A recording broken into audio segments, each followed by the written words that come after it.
Thanks so much for having me today. I'm super excited to be talking with you and unpacking this scripture. This scripture is one of my favorite ones to talk from. And if you're watching live at home, thanks for having me in your house. I love the decoration, love what you've done with the place.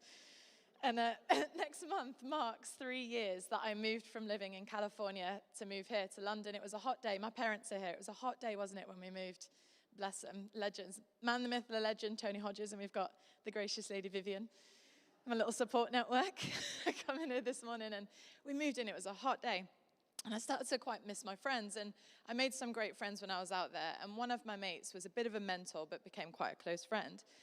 So in October, when I just moved, she flew out, and I was like, how about we do some shopping in London, and you can fill me up spiritually and hang out together. So she came out.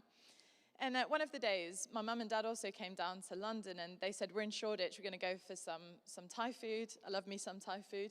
So Hannah, my parents, and then my parents' friends and their kids joined. So it was a bit of a big group, which I'm sure we can all kind of relate to or remember. And Hannah said, oh, my friend Tom, he's not really got too many mates in London, and he's down. Can we hang out with him as well? So doing the Christian thing, I thought, if we have to. And so Tom joined us, and he was a bit of a quirky old soul. And I was like, I quite like this person, but don't really know, but want to give him a day where he can just be refreshed, where he doesn't know anyone in the town, so I just want to refresh him. And we went to this beautiful restaurant out in East London and hung out and got to know one another, got to know my parents' friends, got to know Tom. And by the end of the meal, the waiter came over to my dad and to say thank you for the meal. And Dad got his wallet out, thankfully, because I was like, bro, this meal is not on me. And Dad got his wallet out, and the waiter said, actually, no, don't worry, I was just saying thank you. The meal's actually been paid for. And I look up, and the waiter said, yeah, it's that tall guy that's just gone to the bathroom. And I'm like, Tom, we were giving him the refreshment today. Like, he's not supposed to be serving us. We were serving him. Anyway, we said thank you, and we left the parents and went out shopping. And, you know, my friend Hannah, she's American, so we're like, Harrods. So we go to Harrods and show her around of all the things we could dream of having. And at the end of the day, Tom said, Anna, it's been really nice to meet you. I'd love to just bless you, and here's some money. And he gave me some money to get a haircut. And I was like, how did he know? I actually really wanted a haircut. Also, it wasn't COVID times, so maybe I had a pre-COVID cut. And he was like, we need to sort this out, babes. Anyway, and then he turned to Hannah, and he said, here's some money. I'd love to get you some perfume, which is crazy because she'd actually ran out the day before. And we didn't tell him this stuff. Maybe she stank. I don't know. Or maybe he heard from God. Either way, we were above and beyond abundantly blessed. I didn't know the guy, but I received it, but I didn't know him, and I thought, that's crazy. Like, the narrative of that meeting, I was supposed to serve him. I wanted to give him a day of blessing, and the narrative shifted. And we've got a story here really similar. We've got a story where the narrative kind of shifts from this woman and Jesus to her serving him. And I'm going to pick it up from where it says, I love language, and I find sentences in the Bible really interesting. So I'm going to pick it up from, it was about noon. I'm like, why is that in there?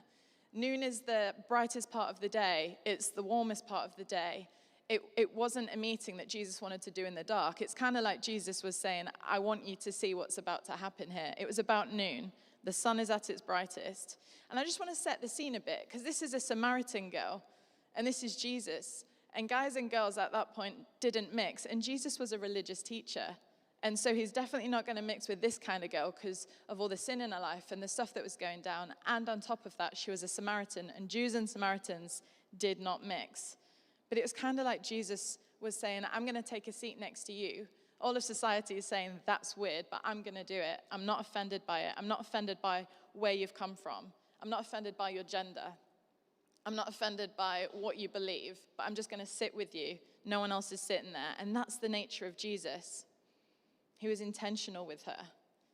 He wanted to hang out with her. And he says, will you give me a drink? Sometimes, I don't know if you ever read the Bible where in like how people would communicate today, but if Martin sat up next to me now and he was like, would you give me a drink? I'd be like, where are your manners, Martin? Can you say please? Will you give me a drink? And this question is what initiated the conversation. And it's a question that initiated her life being changed. Because she was sat at the well, and she was thirsty, and she was hot. And it's kind of like Jesus is asking a question she can relate to. He's like, I'm thirsty too.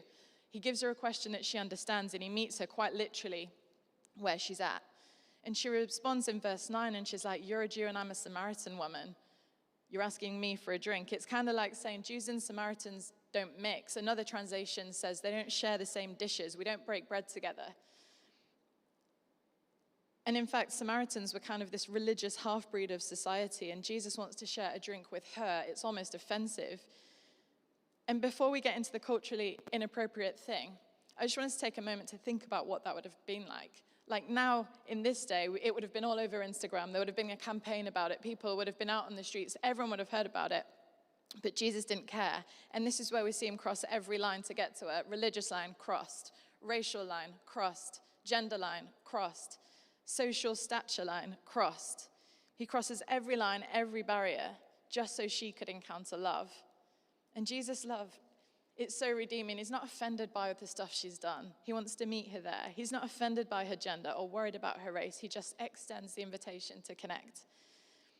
In verse 10, he's like, well, actually, I'm asking you for a drink, but if you knew the gift that was in front of you, you'd be asking me. And I love this. I love where the narrative, it's kind of, Jesus is so clever in his communication. He doesn't just approach her, but he slowly draws her out and he starts to shift her. And he says, if you knew that what I had, you'd be asking me. And it's kind of like saying, I get it. You're here, you're thirsty. I am too. And I'm here to give you something. And the meeting shifts from her serving him water to him saying, actually, I've got a better need. I've got something else to offer you, and it's way better than water. It's almost like going to a restaurant thinking that you're going to serve someone, and then the person that you're with actually ends up blessing you abundantly. He's like, if you knew who you were speaking to, you'd be saying, Jesus, can you refresh me? Jesus, can you fill my need? Jesus, can you help me? Jesus, can you turn my shame into something worthy? He's like, if you only knew who was in front of you. And this woman responds. And I love how sassy this lady is. She's almost sarcastic in her conversation with him. She's like, so you're saying you can do better than this well? You're saying that you've got a solution, but I've been at this well the whole time. This well is actually what's been filling my need.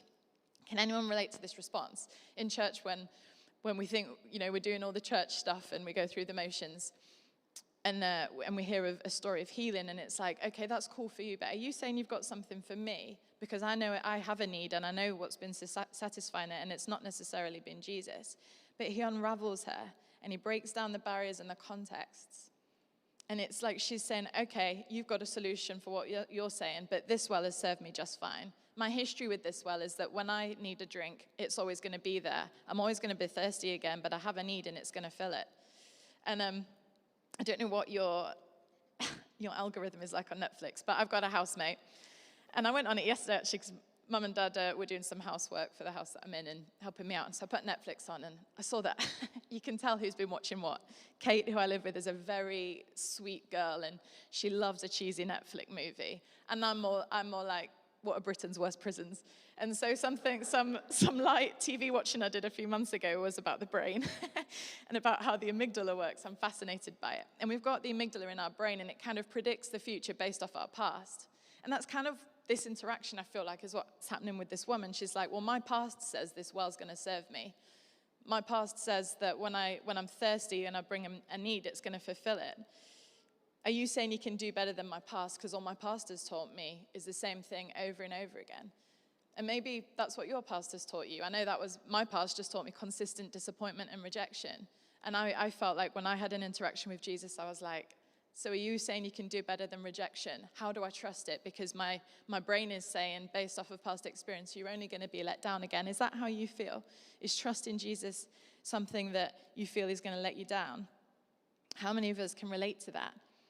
But I know that Jesus can fix it, because that was my narrative, and he started to shift it in me as well, because Jesus meets us at our need. He quite literally physically met this woman at a place of her need water, even though he was going on to talk about her heart. And I believe Jesus is in the room today, and he wants to meet you with your need. And he wants to say, I know the past hasn't served you well, but I can serve you better. I can offer you something better than what you've been used to. And the dialogue shifts again in verse 13. And Jesus answered, everyone who drinks from this water will be thirsty again. But if they drink from the water I have, they will never thirst. And the woman's like, give me this water then. And then Jesus, in his kindness, starts to unravel her a little bit more. It's like, go get your husband. She's like, I don't have one. He's like, you're actually right, you don't have one. You've got quite a few, and even the guy that's living with isn't your guy. He's not a husband. And Jesus could have easily just walked over to her and been like, you've got shame in your life. I'm the answer. Do you want prayer, ministry time, leave? But actually, he just sat with her. And he slowly, in his kindness, just started to unravel her.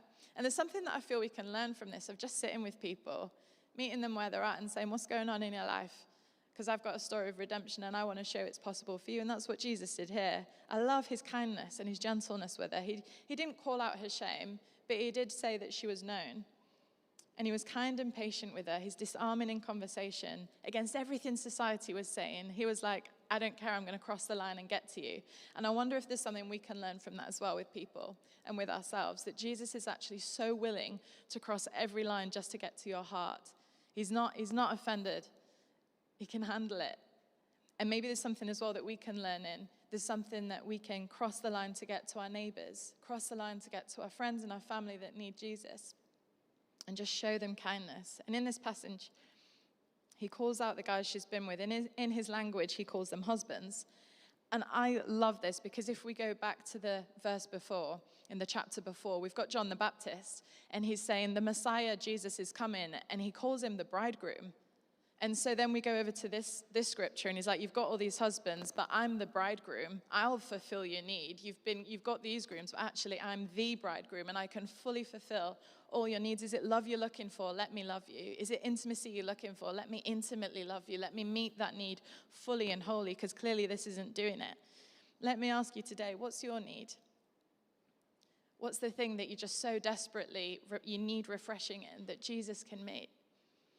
Because I want to propose to you that actually this woman, she was so thirsty. Jesus was kind of saying to her, I can fulfill your needs so much, it will be like taking one big, long drink that's so refreshing. Let me love you. Let me refresh you. Friends, what are you looking for? What's the deep desire? Have you disqualified yourself from that desire because of where you come in society, or your gender, or your race, or your experience in life? Because Jesus is willing to cross every barrier. Is it your shame that holds you back? He loves you. Is it your gender? He loves you. Is it your finances? He loves you. And out of the overflow of that love, we can go to our friends, neighbors, work colleagues, and cross every line to show them that love as well. We can all feel that need to be satisfied. ASOS knows I can fulfill that need to be satisfied from my online shopping. Am I right, Mother? I'm right. We can fill that need with so many things. For this woman, it was man. It was a guy. And Jesus is saying, I'm the bridegroom, you're the bride. I'm actually living a life that's so committed to you. And he says that over you today. He's so committed to you. He's not going to leave you high and dry. And this is what we learned last week, that scripture, this is love, that he loved us first. You don't have to earn it. I didn't know Tom when we went for that meal, and he ended up lavishly dripping like love and money, and not because he was showing off, but because he so wanted to bless me, my family, and Hannah's friends. I didn't know him. I didn't have to earn it. And that's like Jesus. We don't have to earn it with Jesus. He's just like, let me lavish my love on you. Let me show you that you're so worthy of it. He's paid it all. We can learn so much from people's generosity. And like Martin was saying with Prince Philip, what a legacy to leave of youth who can now do the Duke of Edinburgh and find community there. What legacy do we want to leave? How can we honor people around us and show them that they're so worthy? The woman replied, and she's like, believe me. Sorry, Jesus replied, and he's like, woman, if someone spoke to me, I'd be like, you just call me woman. Woman, Jesus replied, believe me, a time is coming when you will worship the Father, neither on this mountain nor in Jerusalem. You Samaritans worship what you do not know. We worship what we do know, for salvation is from the Jews.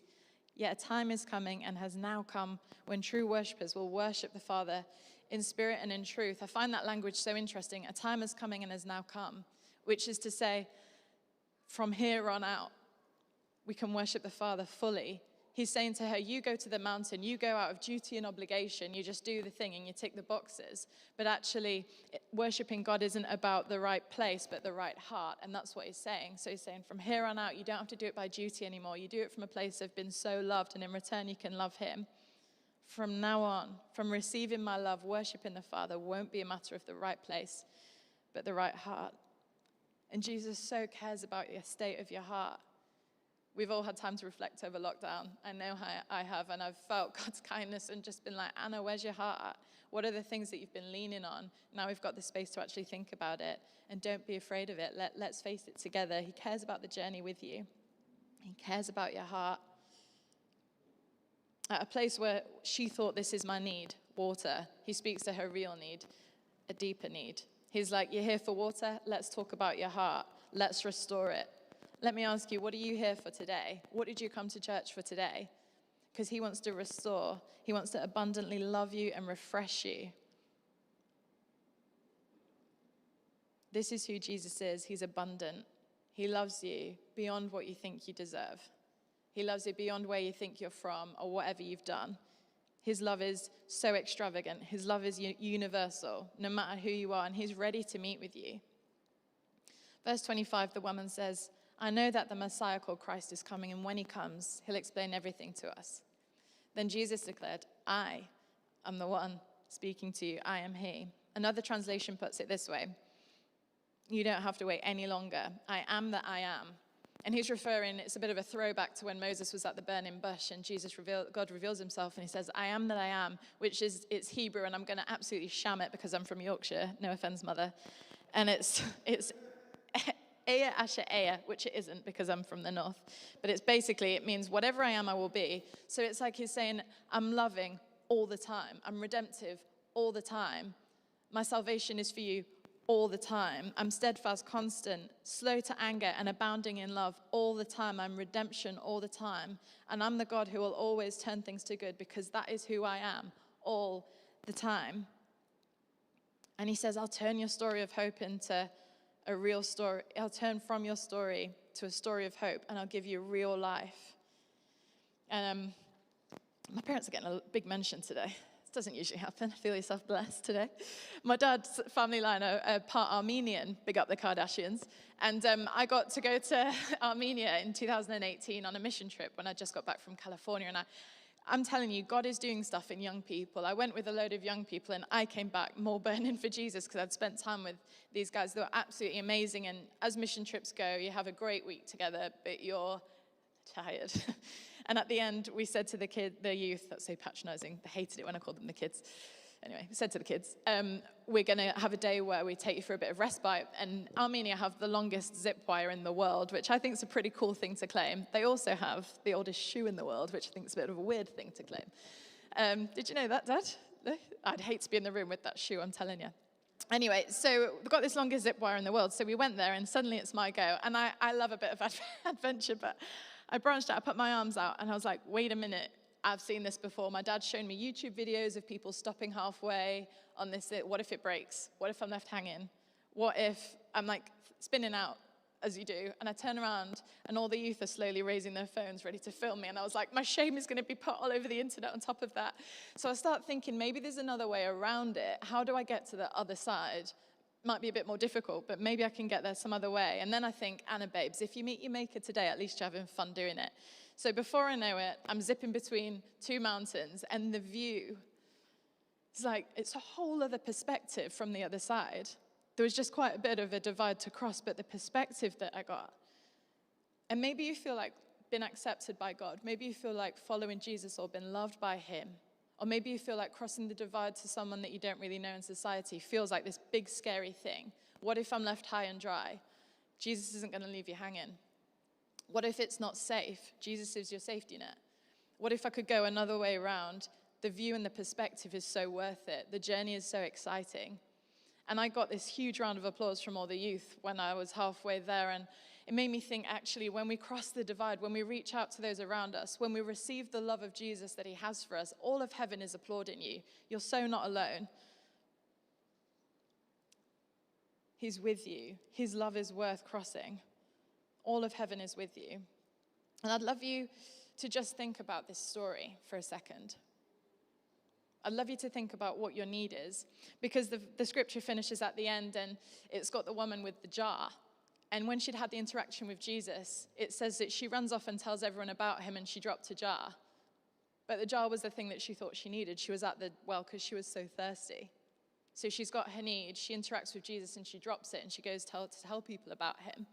I just wonder, what are you carrying today? What's the thing that you've been relying on? Is it addiction?